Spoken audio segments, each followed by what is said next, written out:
No, man. How long was you on life support? I was on life support for 7 days. 7 days. And I was in the hospital for 12 days. I had to learn how to walk and talk again. And one of my eyes was blind, my side, because that was just from the brain. You know, from the brain, you control everything. So Berman Godson just sat down for a wild interview, and the story he told is crazy. He said he was inches away from losing his life, like really on the edge, hooked up to life support after getting backdoored by people tied to YoungBoy's camp. This wasn't just talk, this was real pain, real danger, real consequences. He told 607 Jalis that a couple years back, he linked up with YoungBoy and the vibe was instant, like they clicked fast, energy matched, everything felt solid at first. But things turned messy quick, all because of one mistake a lot of people make when they step into new circles, especially around fame, money, and status. He basically walked into a new world and didn't move careful enough, and that decision almost cost him everything. So if we're taking it back, you guys will start building a rapport back in 2017, 2018. Up until 2020, what would be what would lead up to the unfortunate chain of events to where you and YB would be at odds? I'm gonna put it like this, man. What I didn't know and what I know now is you can't mix your friends. Like, you can't mix your friends. And when I say mix your friends, and that's what I did, you know, like it became like, you know, you ever heard the shooter need a shooter? It get to the point of shooter need a shooter. That's how they get it. Like, it get that serious in the field. Like, the shooter need. So it's to the point, I need me an entourage. He even said he's still confused about how it all played out. He don't know if his own people tried to backdoor him first, or if it came from somewhere else and just didn't go how they planned. Either way, the setup was there, and it could have ended way worse. Then he dropped some real street advice, and you can tell it came from experience. He said, don't mix your old friends with your new friends. That line right there is serious. People come from different backgrounds, different mindsets, different loyalties, and when those worlds collide, it never stays peaceful for long. One side starts feeling disrespected, the other starts questioning loyalty, and suddenly you're stuck in the middle with no clean way out. You know, like, it's for real, like, this going on. So I need me an entourage, and me getting some of my little partners out of the city, it just ain't work, you know. I told, you know, I tell my little partners to go pick up three. Just go pick up three, bring them to Baton Rouge. I ain't telling them to go hang on no block. I ain't telling them to go throw no YB. Y'all don't even know YB. Y'all don't know. Y'all know three because I have y'all around three all the time. But I ain't tell y'all none of that, but drop three off and come back to that city. Y'all do is to hang around these dudes and get into it with my partners. He broke it down simple. If you ride with your new circle, your old friends might look at you like you switched up and call you fake. But if you stick with your day ones, the new people might step back and be like, all right, like you're not really rocking with them like that. Either way, you lose in something, and that pressure builds fast. Then it gets deeper. He said he started bringing his own crew around YoungBoy, his people, the ones he trusted, the ones he felt had his back. In his mind, it made sense. The shooter need a shooter too, right? So he's thinking he building strength, building protection, making his circle tighter. You know, so my partners and my partner, so two sets of partners that bumped in, put me in the middle of some knowing how I'm rocking behind my partners, like YB knowing how loyal you get. Like, I'm so loyal, brother, like it ain't nothing I wouldn't do for my nigga. I'm one of them partners, like if I could try to de-escalate, I'm a de-escalator, but I ain't thinking gonna sit here and feel like just me coming and trying to de-escalate something, they felt like I picked a side. But things started shifting. What began as his homies just tagging along turned into something else. One day, he told them to go pick up OG3 and make sure everything was secure while OG3 was in their city. That's where it flipped. They got OG3's number, started talking to him directly, and then it got bold. They began linking up with OG3 without even telling him, just pulling up, building their own connection, moving like they didn't even get introduced through him in the first place. And that right there, that's when the line started getting crossed in a serious way. I can't really tell you what happened that day. All I know is, man, my partners them called me, you know, one of my partners f***ed up, you know what I'm saying? One of my partners. So I'm calling just like that. It's like woo, woo, woo. He telling me who all was out there when it happened. Like beat up? Yeah. Like, why beat and jumped on him? Yeah, jumped on me. It's some more shit happened, but I can't really get into that. But yeah, it's some more shit. Shit really had him thinking like, man, Beezer gonna try to kill me. So we gotta fuck him up. So YB thought you was gonna try to kill him? Thought I was gonna try to knock him off. Cause So now the whole situation gets even messier. His own crew done built their own ties with OG3 and YoungBoy, and they not even moving through him anymore. They pulling up, chilling, linking without him like he don't exist. That's wild, because he the one who made the introduction in the first place. And the craziest part, he didn't even know what was happening at first. He only finds out once things start going left and tension starts rising.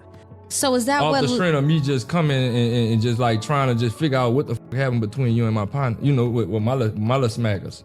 Right. You know? So is that what led up to the studio incident?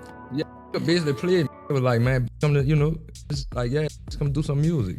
They tricked you to the studio. I ain't even know having no animosity more with me, cause we still was hanging, we still with Josen, we still was, you know, everything, the whole 9 yards, like still on FaceTime calling each other, stacks of money like this, yeah, me 3 and all us, like we. So y'all still was cool. They were playing me close. When everything finally blows up, that's when the truth starts leaking out. You gotta read between the lines. Those same dudes he brought around, the ones he trusted, the ones he called his shooters, they was likely in OG3 and YoungBoy's ear heavy, talking like, we the ones really holding it down. We the ones protecting him, trying to flip the narrative and boost their own position. There's a reason they felt comfortable sliding through without him. They were building something behind his back, no doubt. But here's where it gets complicated. He's a loyal dude, and loyalty can blur your vision sometimes. When the conflict pops off, one of his homies is doing way too much, moving reckless, and deep down he knows his guy is wrong. Still, he's not the type to just switch up instantly, so he tries to play the middle, tries to understand both sides, maybe even fix it before it turns ugly. Playing you close. They call. One thing I can say about the home, if he feel like he could get you on your gonna stand on that business right then and there, but they knew like me, you gotta play me close. I'm a gang, like you gotta play me, you gotta give me you got to, and like I ain't really see, I was so loyal to the loyalty I have, blindside me from what was really going around me. Shit was in my face and I ain't even see it. Like I told you, I was still around months before it lit up. Shit was in my face, I just ain't see it. So he starts asking questions like, yo, what's really going on? Just trying to piece things together. But in the streets, that kind of energy don't always land right. Everybody already on edge. Everybody watching moves closely. And the moment he starts pressing for answers, they take it the wrong way. To them, it looks like he's siding with his old crew, like he picking a side without saying it out loud. That's when everything shifts for real and the vibe turns cold fast. You ain't told me what made the first shot get thrown. What made it like, what was That's what I was getting back to. Right, yeah, let's go. Why I felt like I picked a side. I told Scully, when I see you, I'm gonna smack the fuck out you. So when I went in that studio, I went straight at Scully's neck. So you did it? Nah, YB wasn't there, nobody wasn't there just yet. I went at Scully like man, I was just like, man, straight up like, man, what's up with you, bitch? Like what's up? Scully like, man, I don't wanna talk to you, man, I don't wanna talk to you, this, that, and the third, man, we ain't got nothing to talk about. That's when the backdoor energy creeps in heavy. Suddenly they treating him different, keeping him close, but not in a good way. More like watching him, sizing him up, playing it quiet but dangerous, and he don't even fully clock it yet. You gotta remember too, this isn't just some random connection. He's Birdman's godson. He sees Birdman like family, like an uncle. So in his mind, there's a level of respect and protection that's supposed to come with that. He thinking, man, whatever my people did ain't on me. He's trying to keep it solid, saying stuff like, man, my partners and y'all got issues, but that ain't me. Trying to stay neutral, trying to keep both sides from going overboard. He really believes it's still fixable, like it ain't gone too far yet. He thinks he can smooth it out, keep relationships intact, keep everything cool. But while he thinking it's all good, they already moving different behind the scenes. Like, bitch, you already like, you lame as a Right. So Scully basically, he went walk to the back. He kept on pacing back and forth, walking to the back into that third. He called Meech to the back. I should have peeped the play. Nigga called, and yeah, bro. And that's how this shit happened. So basically, when the shot's thrown, when you getting hit, you in a fight. Do you remember you in the fight, or do you go unconscious? Already out, man. I ain't gonna even lie, man. Whole thing I went on light point, man. Raw me out. I don't want to see no name, cause like I said, I was like Tupac, so I couldn't tell you who was hitting me with them. Man, I was getting pistol whooped.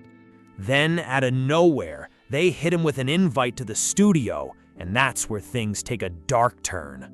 So boom, he gets that studio invite, and he says it came straight from OG3. The plans sounded normal on the surface. Everybody's supposed to be there. YoungBoy, OG3, the whole circle. But the second he walks in, something feels off. YB nowhere to sight, the energy weird, and instead, he spots one specific dude from the crew, the only guy he already had tension with. Man, I was getting pistol whipped. So, and everybody be around it like, man, yeah, them eat your ass and whoop the whoop. Ain't whoop me with no fist. Ain't whoop me. If I smack you with a gun right now, multiple times, how many blows to the head you think you could give me for your brain, for you? Right. Man, I like, come on, That's man. a lot. Nigga making fun like, oh yeah, like I didn't got jumped multiple times, but I'm a street. I didn't got jumped. Ain't no I would put their fist in and put me on life support. Like, Right. so we can just right now. We gonna stop Right. that room and like ain't just jump me, put feet and hands on me. Right. No, man. How long was you on life support? I was on life support for 7 days. Now, this ain't just any random issue. He made it clear this dude was the main one he blamed for everything spiraling out of control. In his eyes, that guy could have stopped things before they got ugly, but didn't, and that made him the biggest problem. He even said it straight up before, when I see you, I'ma slap you. That energy was already locked in. So when he steps in that studio and sees him face to face, it's instant. No talking, no hesitation. He goes straight at him. But what he doesn't realize is this whole thing already lined up like a trap. He thinking it's just a one-on-one moment, just him and that dude handling business. But nah, that's not how it plays out. Already out, man. I ain't gonna even lie, man. Whole thing I went on life support, man. You know, raw me out. I don't want to see no name, cause like I said, I was like Tupac, so I couldn't tell you who was hitting me with them bitches. Man, I was getting pistol whipped. Man, I was getting pistol whipped. So, and everybody be around it like, man, yeah, them eat your ass and whoop the whoop. Ain't whoop me with no fist. Ain't whoop me. If I smack you with a gun right now, multiple times, how many blows to the head you think you could give me for your brain, for you?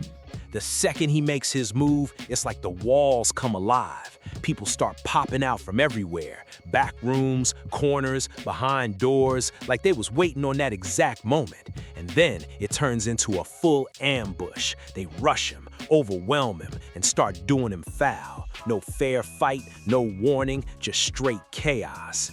Right. Man, I like, come on, That's a man. lot. Nigga making fun like, oh yeah, like I didn't got jumped multiple times, but I'm a street. I didn't got jumped. Ain't no I would put their fist in and put me on life support. Like, Right. so we can just right now. We gonna stop Right. that room and like ain't just jump me, put feet and hands on me. Right.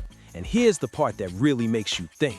The same people he was trying to stay loyal to, the same old friends he didn't want to fully turn his back on, where were they at when everything went down? You really think they slid for him after that? You think they was out there applying pressure behind his name, or did they just disappear when things got real? That question hits different, because now look at the outcome. He the one who ended up on life support, fighting for his life over a situation that wasn't even fully his to begin with. And the ones he tried to stay solid with, no real backup when it counted.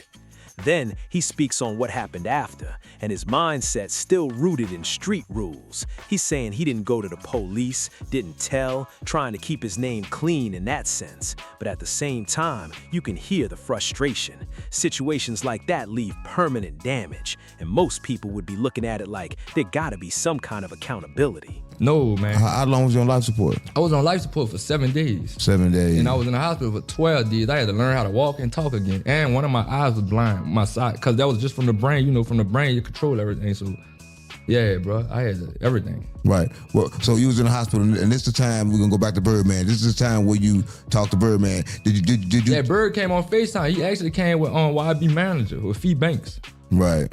Yeah, with Fee. But for him, it's deeper because of who's connected. He feels like he can't even move a certain way legally because of that Birdman tie. That's family in his eyes, not just business. So after everything, he expecting Birdman to step in like a real OG, like someone who got authority. In his mind, Birdman's supposed to bring structure to the chaos, maybe line up a one-on-one, let things get handled directly, no sneak moves, no setups. That's how he pictured it going. But instead, things go cold. He reaches out, tries to connect, and Birdman starts moving distant, acting different. Then eventually, it's silence. No calls, no support, nothing. Completely cuts him off. And the reason? From Birdman's perspective, him speaking on the situation publicly crossed a line. He looked at it like he brought street business to the internet, like he handled it wrong. So now the one person he thought would stand behind him ends up turning away too. And just like that, his last real connection in the industry is gone. Right, and that's the situation. Now, Birdman was pretty like, man, YB, this happened to you, I'm riding with you because you family. Man, yeah. But then what changed Birdman, man? Everybody try to see like, oh, it was because of the Street Jewel interview I did. Because Bird really just one of them who just like, all right, and I understand him. And a lot of times you're right, like, all right, if it's a gangster situation, we're gonna keep it in the streets. So at the end of all this, what did he really walk away with? Nothing but damage. We talking broken bones, brain trauma, time on life support, real scars that don't just fade away. And on top of that, his whole position gone. His connections? Gone. His place in that circle? Gone. All from getting tangled up with YB's world and trusting the wrong moves. And that's the part that hits the hardest. Imagine going through something that serious, getting backdoored, almost losing your life, and then the people you thought would stand up for you switch sides or stay silent. Even worse, the one you look at like family got more of an issue with you speaking out than with what actually happened to you. That's a cold reality. He's looking at it like, how you mad at me for telling my story, but not mad at what they did to me?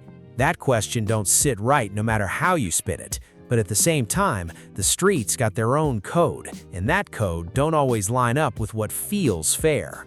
And when you look at Birdman, you gotta understand the bigger picture. This is somebody who been in the game for decades, moving a certain way, standing on certain principles, and keeping his name solid in the streets. Outside of business talk, you don't really hear wild accusations on his character like that. So his expectations, they on a whole different level. See what I'm saying? And he right with a lot of that's the laws we grew up on. And I ain't bothered by them laws. So I feel like he turned his back So he on. told you supposed to keep it in the streets. He did tell you that you did have a conversation with him about it. Know who he is. We ain't talk. That's what I'm telling you, OG. After I got all like, man, that nigga ain't reach out to me, man. I was at the Hot Boy reunion tour in New Orleans. I walked up on him and everything. That nigga told me, not right now. Never. I can't tell you, man. You did me bad.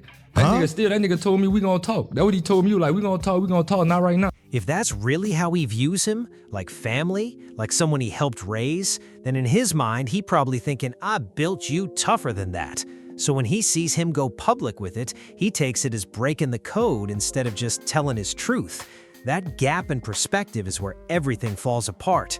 Now the real question is this, and keep it real with yourself. If a situation like that happened to you, you get set up, beat down, and wake up fighting for your life? Are you staying silent to follow street rules, or are you taking it to court and making sure somebody answers for it?